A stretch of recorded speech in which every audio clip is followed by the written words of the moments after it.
मैं नहीं चाहता कि सरकार हमको एक खुला लिफाफा दे दे कि ना इसको हम स्ट्रिक्टली लागू कराएंगे। तो प्रॉब्लम है उससे सॉल्व करें, ना कि शिफ्ट कर दें। ये तो कोई सोल्यूशन नहीं हुआ ना किसी चीज का। प्रोटेस्ट भी चलता रहेगा, पढ़ाई भी चलती रहेगी। छात्रों ने ठाना है न रुकेगी लड़ाई और न ही पढ़ाई। जी सही सुना आपने। दिल्ली के राजेंद्र नगर में हुए बेसमेंट हादसे में जान गंवाने वाले छात्रों के साथी आज भी उनके लिए न्याय की मांग करते हुए सड़कों पर बैठे हुए हैं। इस घटना को 9 दिन बीत चुके हैं, लेकिन जहां एक तरफ उनकी कुछ मांगों को मान लिया गया है, वहीं अभी कई ऐसी जरूरी मांगे हैं जिन पर कोई फैसला नहीं लिया गया है।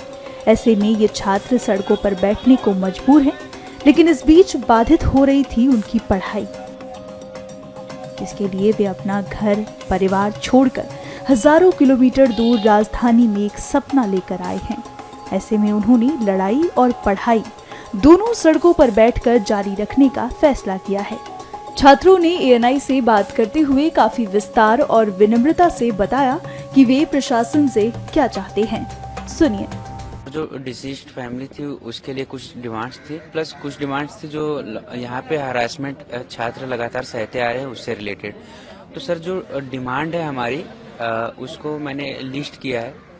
उसमें क्या है कि सर हम केवल और केवल कुछ फ्लोटिंग पॉइंट नहीं चाहते हैं, हम एक मशीनरी चाहते हैं जो कि एड्रेस करे फ्यूचर में भी अगर यहाँ पे कोई प्रॉब्लम्स आती है तो लगातार उसके एड्रेस हो सके। तो एक तो मैं इसको दिखाना चाहूँगा अगर आप अलाउ करें, और मैं आपको बताना भी चाहूँगा कि एक कौन सी मशीनरी मांगी है।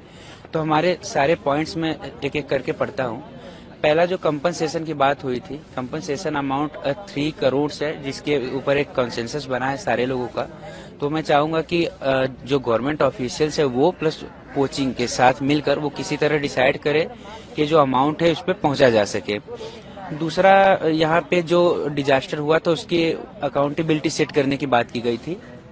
तो उस पर अब तक जो भी कदम लिए गए हैं उस पर मोस्टली तो अब तक हम लोग सेटिस्फाइड हैं, क्योंकि कुछ ऑफिशियल्स हैं जिनका सस्पेंशन और निर्वासन हो चुका है। एक मजिस्ट्रियल इंक्वायरी कमेटी बैठ चुकी है, और जो हाईएस्ट इन्वेस्टिगेटिंग अथॉरिटी है CBI, उसको केस सौंपा जा चुका है। तो वहाँ पे तो मेरी समझ से हम लोग मोस्टली सेटिस्फाइड है कि हाई कोर्ट ने भी इंटरवीन किया है। तीसरा था कि राउज IAS जो कोचिंग है वो बच्चों को कंपनसेशन प्रोवाइड करे। जो बच्चे अभी फंसे थे, सर्वाइवल्स थे, उनको तो 100% रिफंड मिलना चाहिए। बाकी भी जिनका जितना कोर्स कंप्लीशन हो चुका है उनको उस हिसाब से कुछ रिफंड मिलना चाहिए, और मिलना ही चाहिए। बाकी कोचिंग वाले उनको अकोमोडेट करने के लिए तैयार हैं, जैसे कि नेक्स्ट IAS ने भी कहा, वाजीराम ने भी कहा कि उनके स्टूडेंट जो हमारे यहाँ पढ़ना चाहते हैं पढ़ लें। वो ठीक है, लेकिन उन्होंने राव में पैसा दिया था, तो अगर वो राव छोड़ना चाहते हैं, जो कि डरे ही भी हुए हैं, तो उनको कंपनसेशन मिलना चाहिए, रिफंड मिलना चाहिए राव की तरफ से। 5वां पॉइंट था कि जो Delhi coaching educational central control and regulation draft bill आ रहा है दिल्ली गवर्नमेंट ने, उसको सजेशन के लिए तो खोला है, लेकिन हम चाहते हैं कि there should be an immediate release of the draft of that bill. उसका ड्राफ्ट रिलीज हो जाएगा तो हम उसके एक एक पॉइंट को पढ़ सकेंगे कि उसमें क्या क्या प्रोविजंस हैं, कैसे हैं, तो उसके हिसाब से हम उसमें फर्दर क्या क्या हो सकता है उसमें मांग कर सकते हैं। ठीक है। उसके अलावा कुछ था सर कोचिंग इंस्टीट्यूट से रिलेटेड बातें, तो उसमें हम ये चाहते हैं कि जो रेशनलाइजेशन ऑफ फीस हो collected by UPSC coaching institute, और भी चाहते हैं कि कोचिंग जो फीस लेती है उसके अंदर ही बच्चों को कोचिंग जो है उसके अंदर ही बच्चों को एक legal life insurance certificate and health insurance provide करे। इसके अलावा सर हम ये बहुत ही इम्पोर्टेंट एक पॉइंट है, हम ये चाहते हैं कि जितने भी commercial and non commercial UPSC या कोई भी एजुकेशनल कोचिंग इंस्टीट्यूट हो, सेंटर हो, ऑफिस हो, क्लासरूम हो, या कोई भी एजुकेशन रिलेटेड एंटिटीज हो, जैसे लाइब्रेरीज भी एक एजुकेशन रिलेटेड एंटिटीज होता है, अगर वहाँ के किसी भी प्रीमाइस में 100 या उससे ज्यादा स्टूडेंट्स रहते हैं तो एक फायर मार्शल की हमेशा व्यवस्था होनी चाहिए। ये क्यों है सर? हम बहुत कॉन्क्रीट वे में चाहते हैं कि जैसे वाजीराम कोचिंग है, अगर उसमें 100 से ज्यादा बच्चे पढ़ते हैं तो उसके केवल हेड ऑफिस में नहीं, किसी भी प्रीमाइस में अगर 100 या उससे ज्यादा बच्चे रहते हैं तो वहाँ एक फील्ड मार्शल होना चाहिए। अब चाहिए कि उसकी अकाउंटेबिलिटी सेट हो, तो उनकी अकाउंटेबिलिटी सेट होने के लिए हम चाहते हैं कि उनका रेगुलर एक मॉक ड्रिल्स हो, ऑडिट किया जाए, जो उनके फायर इक्विपमेंट से वो काम कर रहे हैं या नहीं, और उनकी फिजिकल प्रेजेंस है जो उसको मैंडेटरी किया जाए कि वो यहाँ पे रहे, बस ये वादों में ना हो। छठवां, एक रेंट के ऊपर बात हुई थी कि रेंट बहुत ज्यादा है। बिल्कुल, पीजी का रेंट बहुत ज्यादा है और यहाँ पे लाइब्रेरीज का भी रेंट अब बढ़ रहा है। तो उसके लिए Delhi rent control act and provisions, eviction rules already हैं। तो मैं नहीं चाहता कि सरकार हमको एक खुला लिफाफा दे दे कि ना इसको हम स्ट्रिक्टली लागू कराएंगे। उसके लिए भी हमने एक मशीनरी की मांग की है। हमारा मांग क्या है कि एक ऑफिस होता है already rent control and monitoring commissioner का, हम चाहते हैं कि उसकी एक डेस्क यहाँ पे खोल दिया जाए। अगर आप एक all of a sudden new office नहीं प्रोवाइड करना चाहते हैं तो हर वार्ड में कॉमन सर्विस सेंटर की ऑलरेडी एक व्यवस्था होती है, सारे वार्ड्स में होती है। कुछ एरियाज में ऑलरेडी एक गवर्नमेंट डेजिग्नेटेड वो ऑफिस होता है। आप उसमें एक डेस्क दे दीजिए जो रेंट कमिश्नर का हो, उनके सबऑर्डिनेट्स आकर बैठेंगे। उसके अलावा हमने इसकी एक मशीनरी सोची है कि जिसके कारण उनकी भी अकाउंटेबिलिटी फिक्स हो। अब वो कैसे होगा कि जब भी कोई अपना ग्रीवांस लेकर उनके पास जाएगा तो उनको कुछ टोकन जैसा प्रोवाइड हो जाए उनके ग्रीवांस के बदले।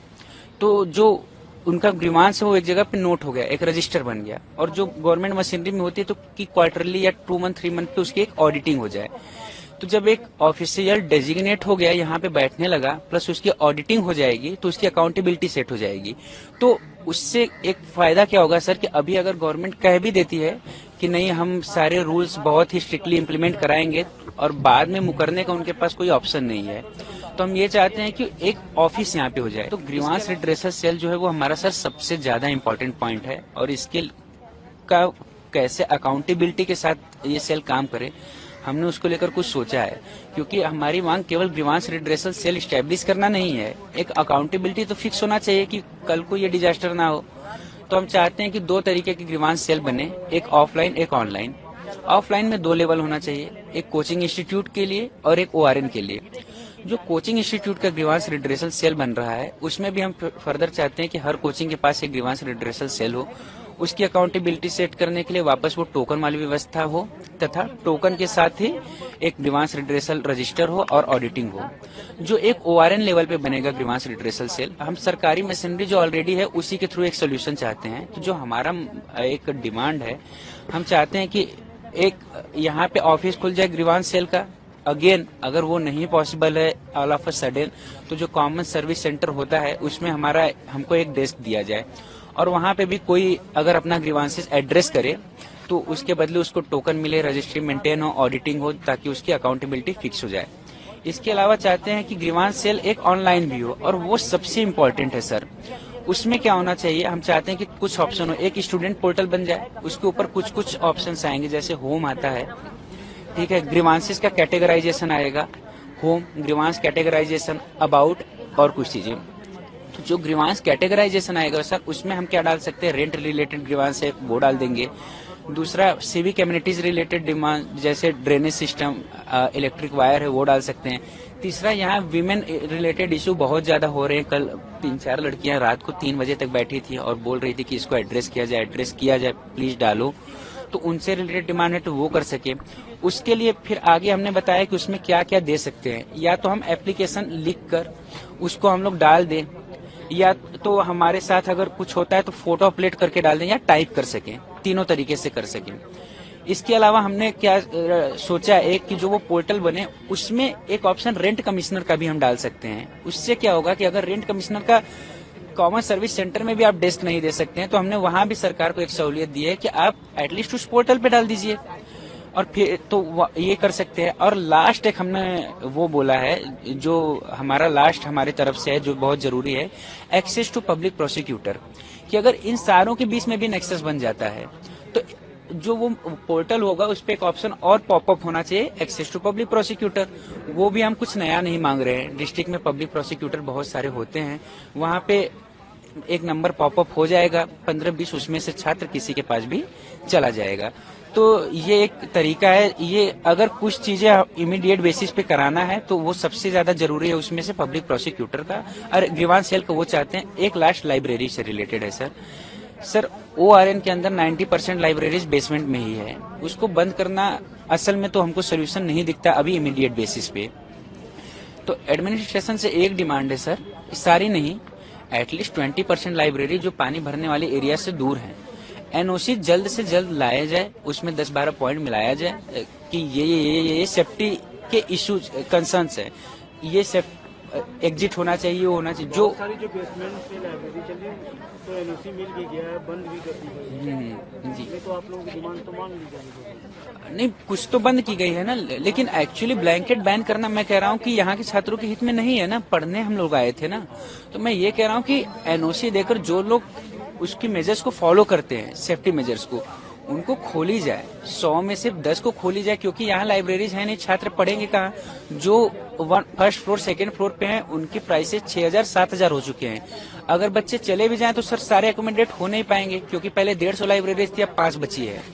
तो ब्लैंकेट बैन की जगह मैं चाहूंगा कि जो लोग पानी वाले एरिया से दूर हैं, एटलीस्ट उसमें क्या हो कि एक एनओसी देकर गवर्नमेंट चालू कराए, व्यवस्था वापस खोलनी ही होगी पढ़ने के लिए। डिमांड्स तो हम लोग देवबंद से बता ही रहे हैं अपनी सारी, हमारी डिमांड्स वही हैं। कंपनसेशन सबसे पहले, जिसका हमें कोई रिटर्न में कुछ भी नहीं मिला है। बाकी जो मैसेंजर आए थे उनने 50 लाख का बोला था, 25 लाख और 25 लाख इंस्टॉलमेंट में, दोनों चीज़ें कि 25 लाख तो तुरंत ही देंगे और 25 लाख देंगे जब वो जेल से निकल आएंगे, जिसका कोई कंफर्मेशन भी नहीं है। और 6 मंथ का गैप, मतलब उनने अपनी तरफ से भी कह दिया कि 6 मंथ तो हमें लग सकते हैं बाकी के 25 देने में, फिर आगे 6 मंथ के बाद कह देंगे कि फिर से 6 मंथ लग सकते हैं, फिर बार बार तो प्रोटेस्ट हम लोग करेंगे नहीं आके।